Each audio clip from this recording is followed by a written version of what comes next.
Welcome to the Puzzle of Us podcast, where we are helping you put back the broken pieces of life, love, and marriage and help you feel whole again. I'm your host, Chelsea Peterson, owner and clinical director of Cache Valley Counseling. And I have over a decade of experience working as an LMFT, as a licensed marriage and family therapist, and have had lots of experience working with lots of individuals. And I want to bring some of my expertise to you. So today's episode is about friendships in adulthood, which is a fun topic because it can be a little challenging when we get to adulthood. It is not as easy making friends as an adult as it was when we were little kids. Part of that is, we have school and we have certain interactions, team sports or typically we're involved in things that we're spending a lot of time with the same group of people over a period of time, whether that be a calendar year in school, whether that be a summer or whatever it might be. And so we're sort of forced into these situations that help us create friendships, which is fantastic. However, we don't have those as adults. We get to be more picky and choosy about what we do and how we spend our time, which is an added benefit of being an adult. But it does make it a little more challenging to find friends or to make friends as you grow into adulthood. So today we are going to talk about kind of navigating the changes of adult relationships, adult friendship relationships, the challenges that come with that, and then deepening connections. And how do you really do that? And how do we know if we're friends or are we just like acquaintances or what are we? And so the other day I was having a conversation with a group of women as we were waiting for the kids to get off the bus, and we were talking about the difference between being friendly and being a friend. And yeah, like it's very easy to be friendly. I shouldn't say very easy, but for a lot of people, it is easy to be friendly. The niceties of, hey, how are you? How's your day? How's your kids? And then beyond that, as far as being a friend, right? Really showing up for your people, like in high school or in middle school or in college, when you had a rough day or things got hard, you typically kind of really show up for your people, right? You show up for them, you know what they're going through, you're there with them. And as life happens, as it's supposed to happen, we get married, we get involved in our own lives, we get busy with kids, busy with husbands, and those extra kind of relationships and friendships in our lives just kind of fade away. And it does take extra work and extra effort to put energy into those. And so the benefits of friendships, even in adulthood, really is pretty fascinating. So some of the things that really help that we can see in research says that happen when we have adult friendships is we have a greater sense of purpose and belonging. We have a greater self-worth and greater confidence. We have increased happiness, and we usually have an increased ability to cope with past traumatic life events, past, present, future things that we might go through. When we have that group of people, it makes it a little easier to process through some of that trauma. And you are not alone if you are an adult listening to this and you're like, it is dang hard for me to find friends. Most people, research out there indicates that people will say that it's easier to maintain friendships in adulthood than it is to make new friends. And that's certainly been my experience. But it is hard to, you think about the friends that you had growing up, and most of them hopefully they have a pretty special place in your heart, and you consider them, a friend. And oftentimes I hear all the time stories about people who haven't talked to each other in years, and high school friends or college roommates that haven't talked to each other, but maybe on and off sent Christmas cards, social media, stayed connected a little bit. And then they get together and it's just like magic. It just like we didn't skip a beat. We pick right up where we left off, and many people have those types of experiences and they're wonderful. But the problem is most of us don't live in the same area that we grew up in. And if we do, our lives are pretty heavily involved in our own life, right? And our friends are involved in theirs, and usually scheduling doesn't match up, or we're on different, we live too far away, or we're unable to see each other, or we just move away and life changes. And those can be really difficult to navigate. So some of the things that can be helpful, thank you, technology, for helping us stay connected, but there's beautiful things out there like Marco Polo or, FaceTime or things like that, videoing apps that you can stay connected to those types of friends. Many of us grew up in an era where we didn't have smartphones, and we barely, had bricks back when I was in high school, and we're barely getting out of the brick era. And texting was pretty much all that we had. And a lot of, people moved away, or cell phone numbers changed. You remember all those back in the day when everyone would get a new cell phone. And I had this one friend, I swear he was getting a new phone like every 6 months. And with the new phone came a new number. And so I just would laugh every time he would get a new number. And I would just say like, oh, I got to change his number again. And sometimes I'd have 2 or 3 numbers and be like, which number is yours? I can't remember. So I'd text them all. Is this so-and-so? And anyways, so we lose touch. I mean, there's many of us adults are in that era. And so Facebook has been a great connecting thing for particularly older generations that didn't even have cell phones or things like that. So a lot of people have reconnected or rekindled friendships or even acquaintances via social media.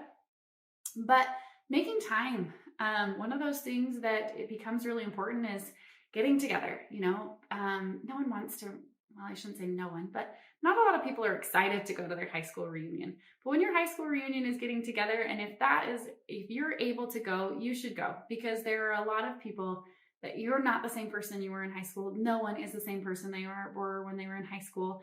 And it's good to go rekindle some of those acquaintances.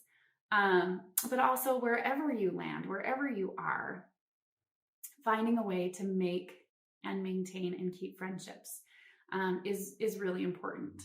I have a sister who's moved a lot, and she is really great at making friends. And they haven't lived near Utah, the Cache Valley area, since just a few years after they were married. And so they've lived in Alaska and in Idaho and back to Alaska, and they've moved around a little bit, but it doesn't take her very long to make friends. And that's because one of the things that as I look at her and see what she has done is her ability to kind of put herself out there.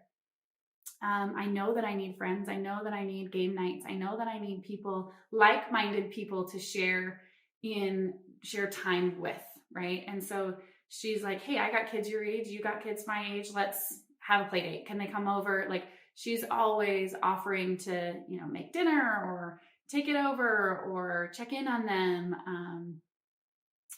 watch their kids. Hey, I know you could just use, not even because they've been asked to do it, but hey, I just know how it is being a mom. Can I watch your kids for a couple of hours? And so those things can be incredibly helpful if you are finding yourself in those similar situations of how do I even reach out? How do I even make friends?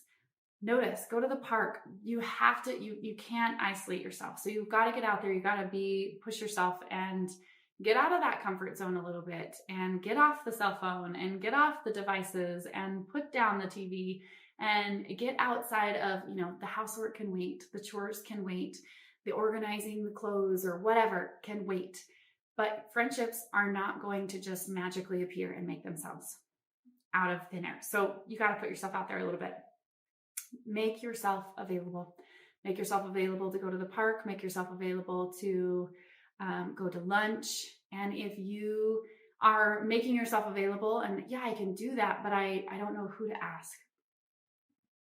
Keep searching. Find someone. There's lots of support groups. There's lots of even just groups, neighborhood groups online of, you can kind of get a sense of who's home during the day, who's not, who's posting things that are similar to my lifestyle. There's at least in Cache Valley, there's like hiking groups, there's fishing groups, there's groups of people who are like-minded people who have Facebook events or Facebook groups that you can join so that, they can send one message and it goes out to all the people who might be interested. Force yourself to be in that discomfort, to join that group, join that sewing circle, join that book club, join that shooting club, join that whatever, right? And when you're there, be open, be curious about other people's experience, ask questions, put yourself out there.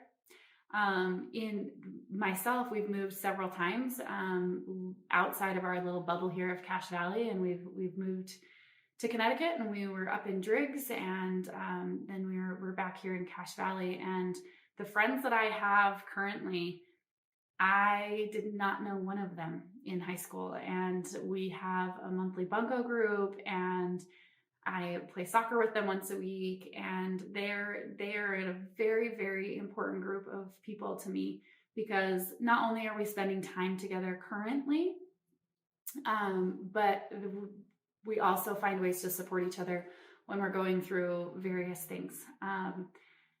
We show up for each other. I've had in this time that in this group of friends that I have here, we have people who have had babies and they don't have any family in town. So we show up and we clean their house for them just before they go into labor, or we show up and bring them meals, or we have had people in this friend group who have had kids who have had cancer, or just various things that have happened to people that are hard, and you should not have to go through them alone. And having a group of people who sees you, recognizes you, and shows up for you is incredibly, incredibly important.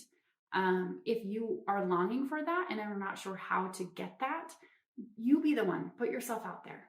Be the one to say, okay, how do I show up for this person today?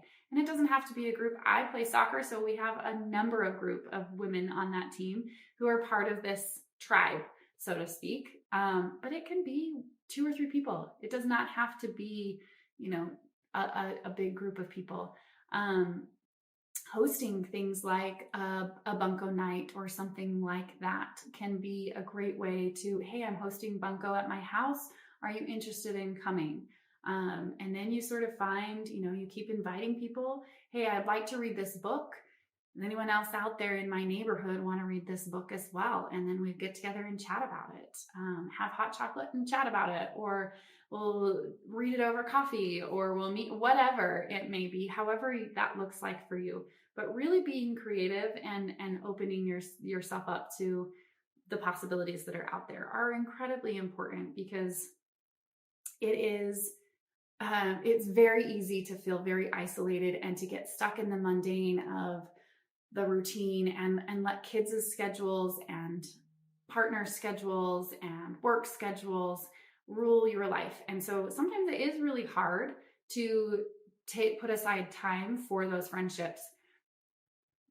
And yes, true friendships really are forgiving when those times happen. But setting aside that time, that's what makes a friendship, is the ability and time and priority you set aside to spend time and be with a group of people, 1 or 2 people that, maybe that's even, getting together after kids have gone to bed and going for a walk in the neighborhood. Maybe that's pickleball. There are so many things that you could do. Maybe that's learning a new skill. Maybe that's learning how to, I have a friend who wanted to learn how to wire her house because she was putting in this addition. And so she did the research. She put herself out there and was like, hey, I'm going to apprentice this guy for a week and do that. And that type of mentality of setting yourself up of like, I want to learn this And because I want to learn this and because I want to grow, that is more important for me than staying stuck in my comfort zone, stuck in what's easy. And as human beings, we need to grow. We need to be growing and expanding and learning. And if we're not doing that, then we really are staying stagnant. And to that point, it's not even staying stagnant, almost like dying and shriveling up. And so find ways to put yourself out there, find ways to be involved in a friendship, making sure that you are putting yourself out there. When you do, and you are curious and you are asking questions and people are relating to you and you're being open to them, right? It doesn't mean that you have to tell them your entire life story and every traumatic event you've ever been through.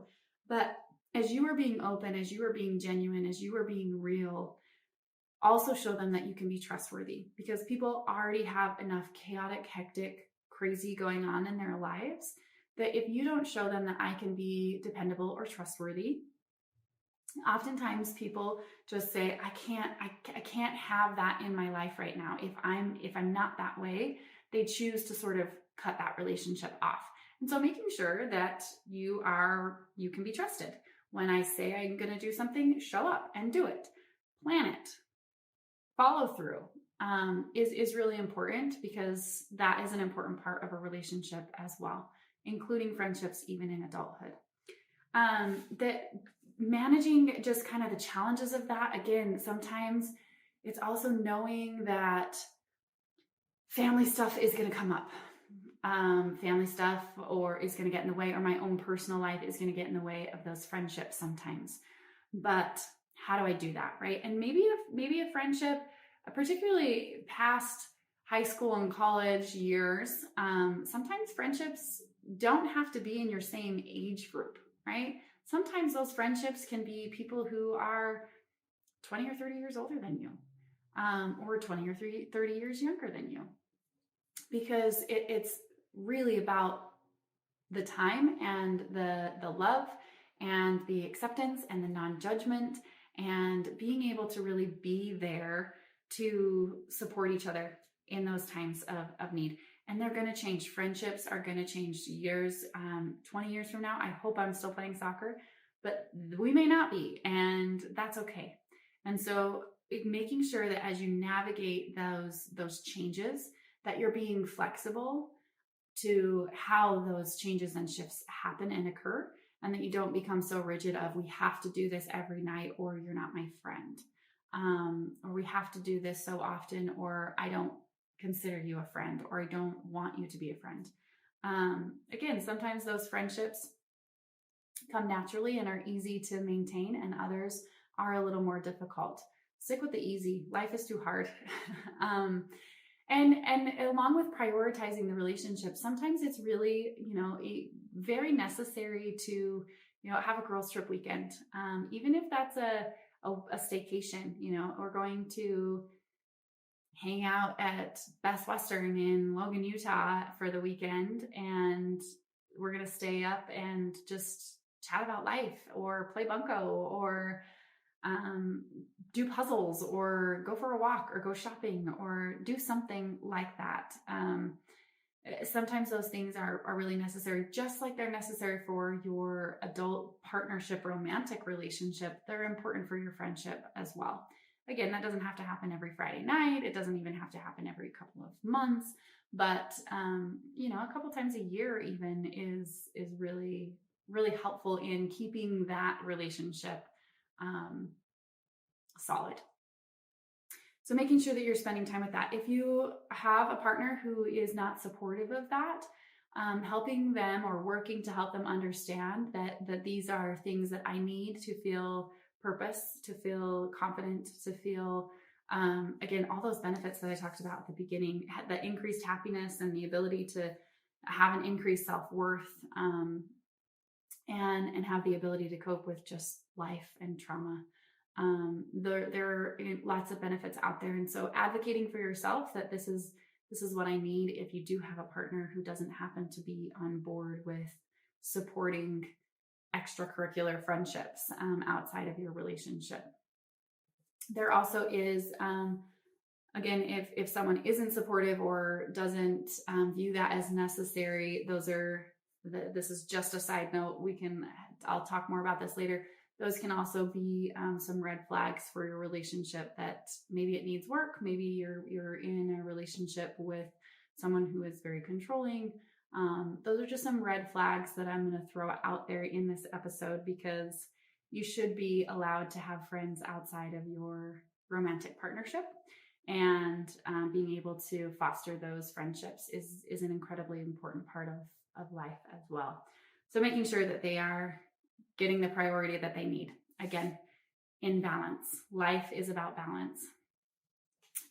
This podcast has been all about adult friendships and the challenges that come with them, and making friendships, and how hard it is sometimes, and how difficult it is to really make friends as an adult, but also ways to maintain and deepen connection for more satisfaction in your life when it comes to adult friendships. So hopefully you have enjoyed this podcast. Don't forget to subscribe and look out for all things coming from The Puzzle of Us and from Cache Valley Counseling. I'm your host, Chelsea Peterson. We'll see you next time.